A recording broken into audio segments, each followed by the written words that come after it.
हरे कृष्णा दोस्तों, स्वागत है आपका सीजीपीएससी व्यापम में बहुत बड़ी खबर के साथ। आज है युवा दिवस और युवा दिवस के दिन मुख्यमंत्री आप लोगों के लिए कुछ बड़ी घोषणा कर सकते हैं। इस प्रकार की खबरें हलचल में चल रही है।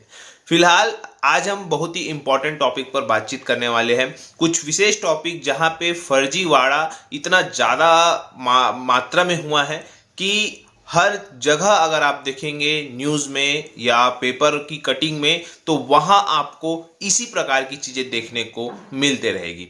फिलहाल आप लोग को ये बताना चाहूंगा सबसे महत्वपूर्ण कि फरवरी में रुकी हुई भर्ती परीक्षा होगी क्या। इस प्रकार के सवाल बहुत सारे अभ्यर्थियों के आ रहे हैं और कल जो है मैंने टेलीग्राम चैनल पे एक लेटर भी अपलोड किया। बहुत सारे अभ्यर्थी हमें मेल कर रहे हैं, सर इस प्रकार का व्यापम को बोल के रखवाइए। तो देखिए, आप सभी को एक रिक्वेस्ट है कि व्यापम का काम आप व्यापम को करने दीजिए, आप व्यापम का काम ना करें, पहली बात। दूसरी बात देखिएगा, जो डेट 4 तारीख को इंजीनियरिंग वालों के लिए रखवाई गई थी वो था सेंट्रल लेवल की जो गेट एग्जाम थे, इसकी वजह से उसको संशोधित किया गया। अब आप ये बिल्कुल मत ना सोचे कि 4 तारीख को मेरे दूसरे स्टेट का ये एग्जाम है, मेरे ये स्टेट का। तो देखिए, अगर आपको दूसरे स्टेट का एग्जाम दिलाना है तो आप दूसरे स्टेट में ही जाइए, छत्तीसगढ़ को ना चुनिए, पहली बात। दूसरी बात, अगर सेंट्रल लेवल की परीक्षा है किसी दिन, तभी जाके वो व्यापम जो है वो संशोधित करता है।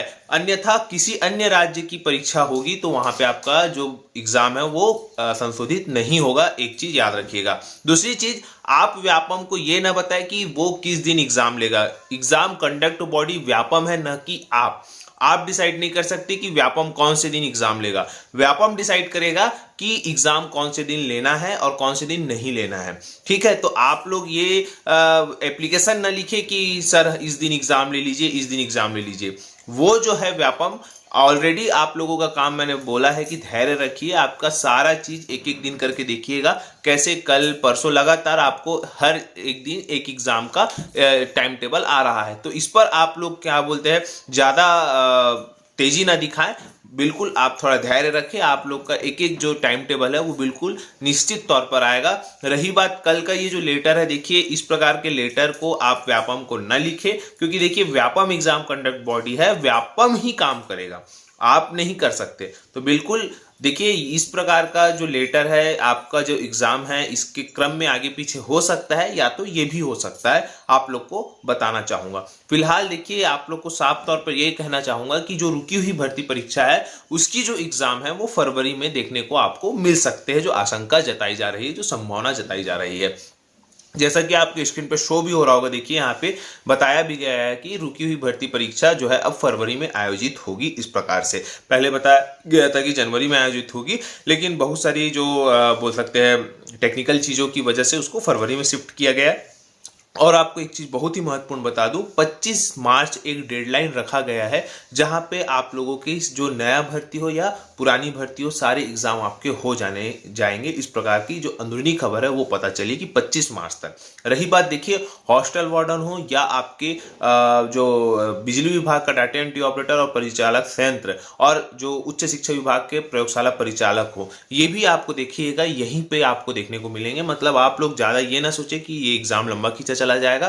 फरवरी मार्च के आसपास इसके पूरे एग्जाम हो जाएंगे, चाहे वो उच्च शिक्षा विभाग के हो, चाहे वो हॉस्टल वार्डन हो या अन्य। तो बिल्कुल आप लोग उस चीज का इंतजार न किए बगैर अपनी तैयारी पर फोकस करिए। देखिए, आप लोग जो है तैयारी इस कदर करिए कि आप लोग के एग्जाम का डेट कुछ भी हो और आप लोग को हड़बड़ाहट ना हो। देखिए, बहुत सारे अभ्यर्थी बोल रहे थे सर 4 को अगर हो जाएगा या 18 को होगा तो सर इतने जल्दी कैसे हो जाएगा। देखिए, वैकेंसी आपकी सितंबर अक्टूबर में निकली थी, अब तक तो आपकी तैयारी पूरी हो जानी चाहिए थी। अगर आप लोग ये वैकेंसी कब आएगी, वो वैकेंसी कब आएगी, इसी चक्कर में रहेंगे तो बिल्कुल आप लोग असफलता की सीढ़ी में चढ़ते रहेंगे। जब तक आप स्वयं पढ़ाई में ध्यान नहीं देंगे और सिर्फ आपका ध्यान इसी में रहेगा कि ये वैकेंसी कब आएगी, वो वैकेंसी कब आएगी, तब तक आप कभी भी सफल नहीं हो सकते। इस चीज को आप अपने दिमाग में बिठा लीजिएगा। रही बात देखिएगा, जो एग्ज़ाम कैलेंडर के संबंध में जो बातें हैं वो सरकार तक पहुंच चुकी है और आप निश्चिंत रहिए, आने वाले समय में आपको सारी चीज़ें देखने को मिल जाएगी। फिलहाल देखिए, ये सारी चीज़ें आपको बताने का मकसद ये है कि बिल्कुल व्यापम का काम आप व्यापम को करने दीजिए, आपका काम है पढ़ाई करना, आप पढ़ाई करिए। इस प्रकार का लेटरबाजी करने से सही नहीं है।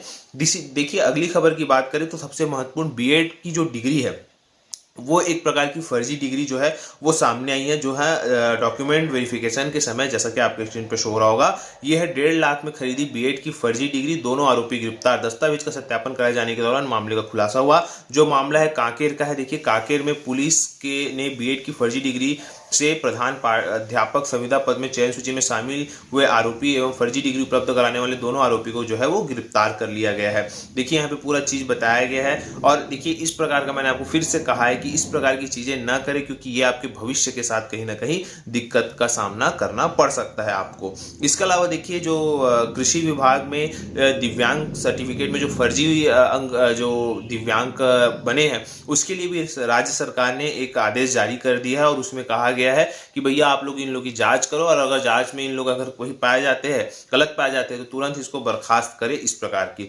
इसके अलावा देखिए, एक और पुलिस भर्ती के संबंध में 12 लाख रुपए की ठगी हुई है, जो भूतपूर्व सैनिकों से नौकरी लगाने के नाम पर जो है वो ठगी हुई है। लगभग देखिए, यहाँ पे बताया गया है, जो अभी हाल ही में सब इंस्पेक्टर सूबेदार परीक्षा 975 पदों पर निकली हुई थी, उसमें 10-10 लाख में जो है वो नौकरी लगाने का जो है वो दावा किया गया था और यहाँ पे लगभग 12 लाख जो रुपए है वो ठगा है। इस प्रकार से यहाँ पे चीजें बताई गई है। इसके अलावा देखिए, 188 पदों पर जो हैंडपंप तकनीशियन भर्ती परीक्षा है उसके लिए भी जो आप लोगों के बोल सकते हैं सत्यापन है, वो भी आपको 23 जनवरी 2024 को सुबह 10 बजे से 10:30 बजे से शाम 4 बजे तक रहेगा, उसमें पता दे दिया गया है। तो देखिए, इस प्रकार की रुकी हुई भर्ती भी आपको देखने को मिल जाएगी। इसके अलावा अगर हम शिक्षक भर्ती के जो बचे पद है उसकी काउंसलिंग की बात करें तो वो अगले सप्ताह जो है तीसरी काउंसलिंग की जो निर्णय है वो आपके समक्ष आ सकता है। कल बहुत सारे अभ्यर्थी जो है वो डीपीआई गए हुए थे, जहाँ पे उन्होंने जो डीपीआई के अभी मेन है उनसे जो है कहीं ना कहीं बोल सकते हैं एक प्रकार से तनाव का माहौल था, क्योंकि बहुत सारे तादाद में गए थे और पूरे वहाँ पे बैठ गए थे। और उसके बाद बैठने के बाद जो अभी नई मैम आई हैं उनका थोड़ा सा कहना चाहिए, नई ज्वाइन हुए हैं और उनको समझने में अभी थोड़ा सा समय लगेगा और वो इस प्रकार की चीज़ें देख के थोड़े से नाराज़ हुई। लेकिन अभ्यर्थियों ने अपनी चीज़ें को बताया और उसके बाद उन्होंने पूरा लगभग 2 से 3 घंटा शिक्षक भर्ती जो पुरानी वाली है उस पर ही बातचीत चलती रही और एक पॉजिटिव रिस्पॉन्स देखने को मिला। फिर आने वाले समय में इस पर जल्द से जल्द जो है वो निर्णय लिया जाएगा, इस प्रकार की बातें जो है वो कही गई है। अब यहाँ पे देखने वाली बात है आज क्या निर्णय होता है। फिलहाल युवा दिवस की आप सभी को बहुत बहुत शुभकामनाएं और हम कामना करते हैं कि आपका जीवन जो है उज्जवल हो और आप इसी प्रकार आगे बढ़े और भारत और पूरे विश्व में अपना नाम रोशन करें, अपने माता पिता का नाम रोशन करें। इस प्रकार की शुभकामना के साथ आज का वीडियो यहीं तक। आशा करता हूं कि आपको चीजें समझ आई होगी। वीडियो अच्छा लगा तो इसे ज्यादा से ज्यादा तक शेयर, लाइक एंड सब्सक्राइब जरूर करें। वीडियो देखने के लिए आप सभी को बहुत बहुत धन्यवाद। आप सभी स्वस्थ रहे, मस्त रहे और पॉजिटिव।